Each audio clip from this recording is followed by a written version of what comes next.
I saw them kill my mother and my two little brothers by beating their brains out with stones. They took my father and tortured him most dreadfully. An Indian squaw saved my life by holding me behind her and begging them to spare me. They were the one that first started that. The white people, killing them off, killing them off. And they were the savages, not the Indians. Driven out of their homes, discriminated against, lives lost forever. The Apache Wars. The Apache Wars were fought between the Apache Indians and American soldiers, along with some Mexican soldiers for a short time and various other tribes who did not like the Apache. This conflict, which lasted approximately 40 years, was a result of the horrific events that transpired in April of 1871, along with the greed of the United States in their endless quest for territories. The Apache tribes occupied the land in South California, western Texas, northern Arizona, and regions of Oklahoma, all of which the United States wanted for gold mining. The catalyst for these years of misery was the Camp Grant massacre. One peaceful band of Apaches, about 500 strong, has settled at Camp Grant, a feeding station meant to provide safety and nourishment. But their proximity is too much for some Tucson citizens who hire Indian and Mexican mercenaries to kill as many as possible. They attacked the sleeping camp at dawn on April 30th, 1871.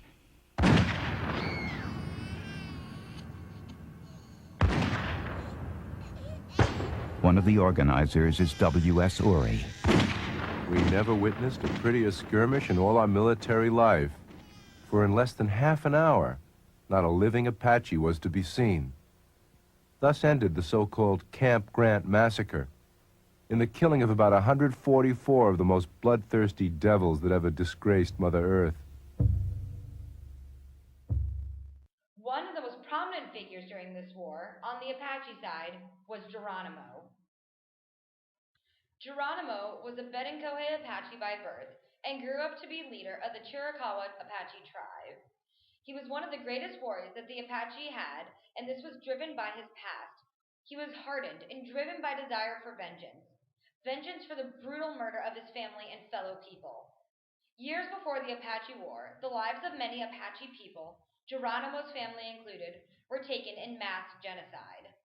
This force drove Geronimo to have a strong hatred and distrust of the white man, and Mexicans as well.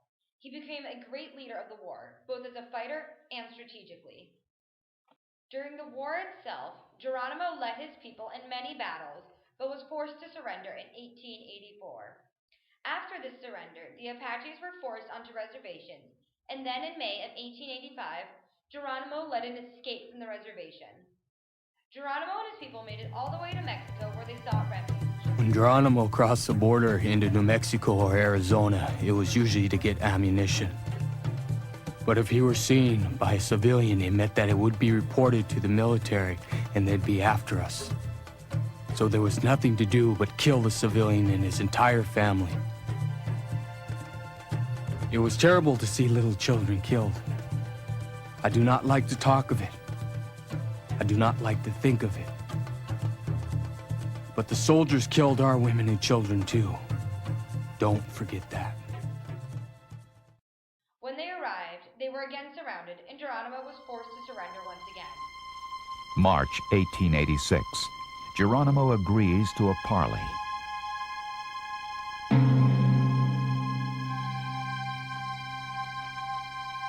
He and Crook meet in Cañon de los Embudos, Mexico. Both sides armed and ready for treachery. After 3 days of threats and promises, it all comes down to a few simple words. You must make up your mind whether you'll stay out on the warpath or surrender. If you stay out, I'll keep after you and kill the last one. If it takes 50 years. But for Geronimo, the end is here. 2 or 3 words are enough. I give myself up to you. Do with me what you please. I surrender. Once I moved about like the wind. Now I surrender to you. And that is all.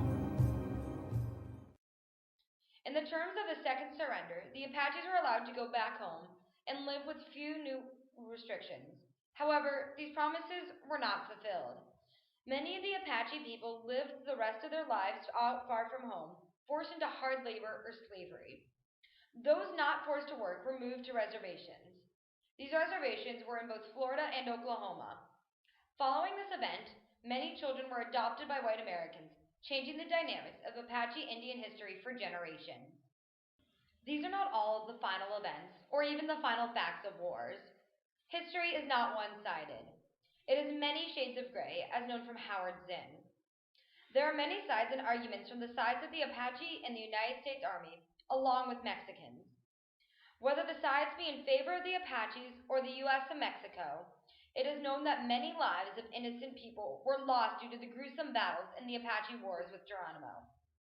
The treatment of heroes and their victims, the quiet acceptance of conquest and murder in the name of progress, is only one aspect of a certain approach to history in which the past is told in the point of view of governments, conquerors, diplomats, and leaders.